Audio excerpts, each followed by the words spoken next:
"Sir, that boy has been with me for 6 years," said the new waitress as she noticed his photo in the billionaire's office. What if the most important moment of your life happened not when you were looking for it, but when you were simply trying to earn your next paycheck? Imagine spotting a familiar face in the last place you'd expect. Could it change everything?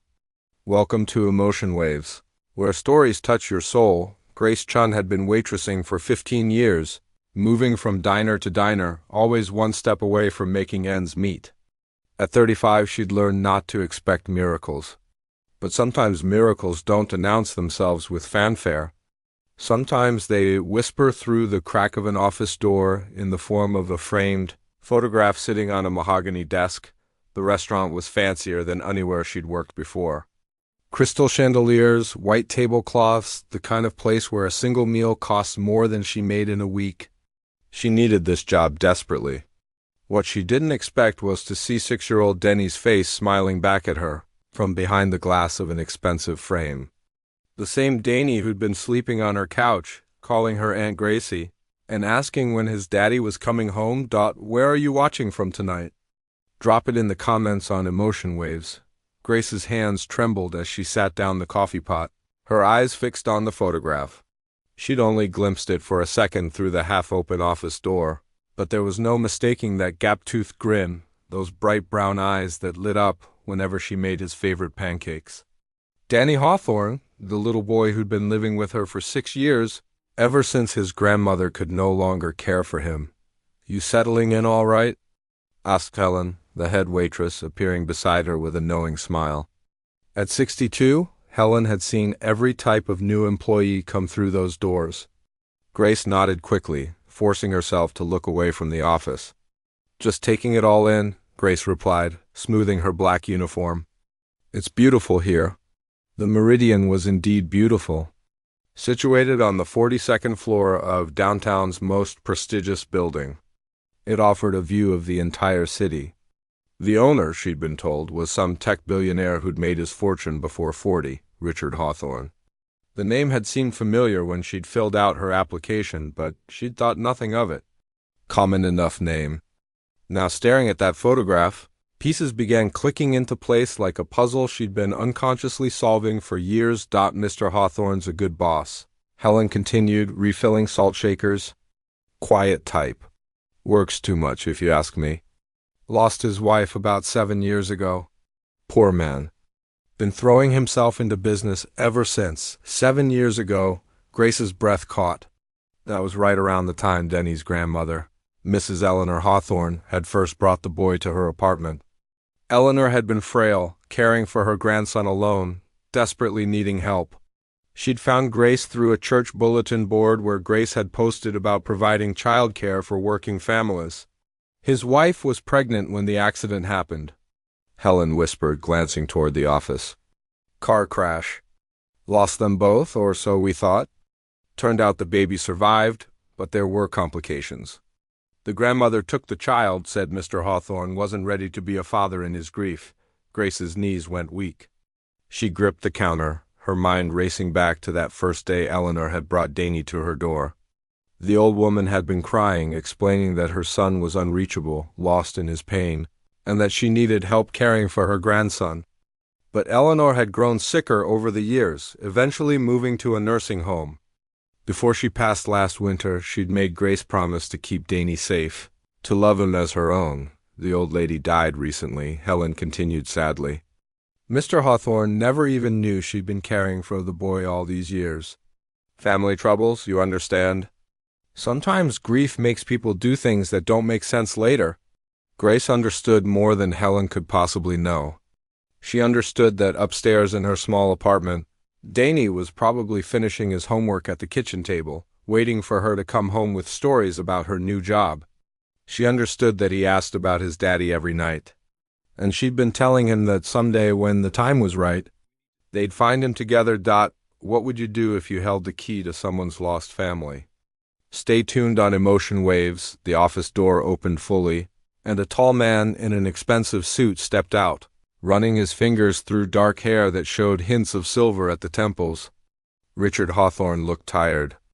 Carrying the weight of years spent building walls around his heart, Richard Hawthorne moved through the restaurant with the efficiency of someone who'd forgotten how to slow down. Grace watched him check reservations, speak quietly with the chef, and examine the evening's wine selection. Everything about him was controlled, measured. As if emotions were a luxury he couldn't afford, she served her tables mechanically, her thoughts spinning between the boy waiting at home and the man who didn't know his son was alive. Danny had his father's eyes, she realized now.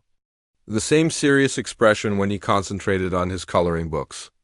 The same way of tilting his head when he was thinking, "Aunt Gracie always comes home." Danny had told his kindergarten teacher once when asked about his family.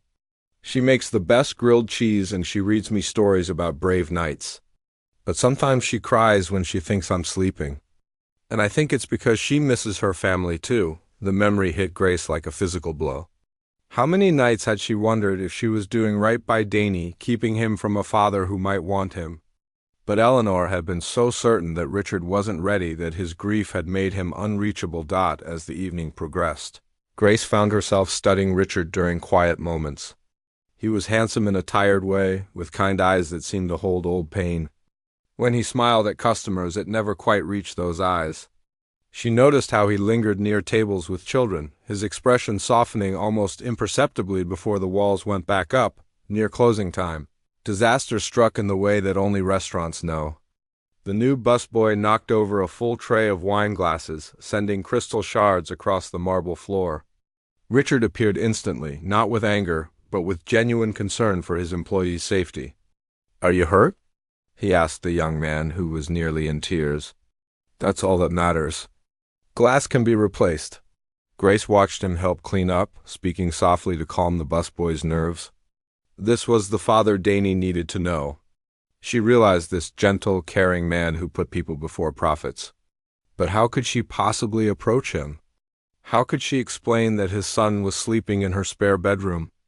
That he'd been loved and cared for by strangers, because grief had built walls too high to climb. As she wiped down her last table, Richard walked past carrying his briefcase. On impulse, she called out, "Mr. Hawthorne." He turned, surprised. Up close, the resemblance to Danny was even stronger. The same firm jawline, the same way of listening with complete attention. "I just wanted to say thank you for giving me this opportunity," she said carefully. "I know good jobs aren't easy to come by." "You have experience," he replied simply. "Helen says you're reliable." "That's what matters here. I've been caring for children too." Grace found herself saying, her heart pounding, "Sometimes people need help with family, and I believe in being there when someone needs you." Something flickered in his eyes. A brief vulnerability before the shutters closed again. "Family is complicated," he said quietly. "Sometimes caring means letting go." If this moment touched your heart, please give the video a thumbs up on emotion waves. As he walked away, Grace knew tomorrow would change everything. The truth had a way of demanding to be heard, and 6 years was too long for a father and son to be apart. Grace barely slept that night. She sat at her kitchen table long after Danny had gone to bed, staring at the photo Eleanor had given her years ago. It showed a younger Richard holding a newborn baby, his face radiant with new father's joy. Eleanor had kept it, along with hospital bracelets and a tiny blue hat, in a shoebox she'd entrusted to Grace before her death. "These belong to his daddy," Eleanor had whispered during her final weeks. "Someday, when the time is right, make sure he knows his boy is loved." Now, Grace understood why Eleanor had been so protective, so secretive about Denny's father. She'd been waiting for Richard's grief to heal, for him to be ready to love again. But Eleanor had run out of time. Leaving Grace to bridge a gap that seemed impossible to cross, the next evening at work, Grace's resolve crumbled when she overheard Richard on the phone in his office.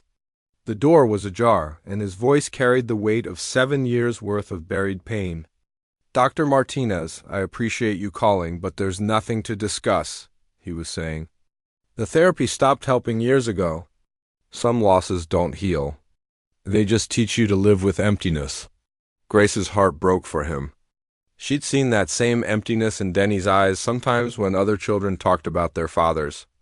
Two people who belonged together, both carrying pieces of the same broken heart. When Richard emerged from his office later, Grace was cleaning nearby tables. He looked exhausted, older than his 41 years. She'd looked up his age in the employee directory along with everything else she could find. Successful businessman, philanthropist, and generous employer. But no mention of Mr. Hawthorne, she said softly, her voice barely steady. Could I speak with you for a moment? He paused, perhaps sensing something different in her tone. Is everything all right? Grace's hands shook as she reached into her apron, pulling out the photograph Eleanor had given her. Sir, that boy has been with me for 6 years, she said, her voice breaking as she held up the picture of Richard holding baby Danny. I know this sounds impossible, but I think you need to know that your son is alive and he's been waiting for you to come home. Richard went completely still. The color draining from his face, his eyes moved from the photograph to Grace's face, searching for signs that this was some cruel joke. When he spoke, his voice was barely a whisper. That's not possible, my wife, the doctor said. He stopped, his breath coming in short gasps. Who are you? My name is Grace Chen. Your mother-in-law, Eleanor, brought Danny to me 6 years ago. She said you weren't ready, that you needed time to heal. She made me promise to keep him safe until you were. Richard sank into the nearest chair, his hands trembling as he reached for the photograph. Eleanor told me the baby didn't survive. She said it was better if I believed that I had too much grief to be a proper father. Have you ever faced something like this? Let us know in the comments on Emotion Waves. The truth hung between them like a bridge neither was sure they could cross, but both desperately needed to. Richard stared at the photograph for what felt like hours, though only minutes passed. His fingers traced the image of himself holding the baby, a man he barely remembered being when he looked up at Grace. Tears were streaming down his face. What's he like? He whispered, his voice raw with 7 years of suppressed longing. Grace's own tears fell freely now. He's brilliant and funny and kind. He builds elaborate cities with his building blocks and then makes up stories about the people who live there. He's missing 2 front teeth and he whistles through the gap when he's happy. He asks about you every single night. He knows about me? Eleanor made sure of that. She told him his daddy was a good man who was just very sad and needed time to feel better. Danny's been waiting so patiently, believing that someday you'd come home to him. Richard buried his face in his hands. 7 years. Eleanor let me believe my son was dead for 7 years. How could she do that? Grace sat across from him, choosing her words carefully. She was scared. After the accident, when you disappeared for months, she said you talked about not wanting to live anymore. She thought if you knew about Danny and if something happened to you, he'd lose both parents. She was protecting him the only way she knew how. And protecting me from myself, Richard said quietly, understanding dawning in his eyes. She knew I would have destroyed us both with my grief. The restaurant had emptied around them, but neither noticed. This conversation existed outside of time in a space where 7 years of separation were finally coming to an end. He draws pictures of you, Grace continued softly. He's never seen you, but somehow he draws tall men with kind eyes who look remarkably like you. He tells everyone at school that his daddy is coming back someday, and when he does, they're going to build the biggest fort in the world together. Richard laughed through his tears, a sound that seemed to surprise him. I used to build forts with my father. Blankets draped over chairs, secret passwords, the whole thing. He'd love that. Danny has such an imagination. He believes in magic and happy endings and the power of wishes made on dandelions. But mostly he believes in you. Where is he now? Richard asked, standing suddenly as if he might run to Danny immediately. Home, probably reading before bed. He has school tomorrow? Grace paused, seeing the panic in Richard's eyes. This doesn't have to happen all at once. Danny's waited 6 years. He can wait 1 more day for you to be ready. I've been ready for 7 years, Richard said firmly. I just didn't know it. He called his driver, canceled his evening meetings, and asked Grace if she would take him home to meet his son Dot as they rode through the city streets. Richard's hands shook with nervous energy. What if he doesn't like me? What if I don't know how to be a father? Grace smiled, remembering all the nights Danny had fallen asleep asking about his daddy. Trust me, Mr. Hawthorne, some bonds don't need time to form. Some bonds just need time to be discovered.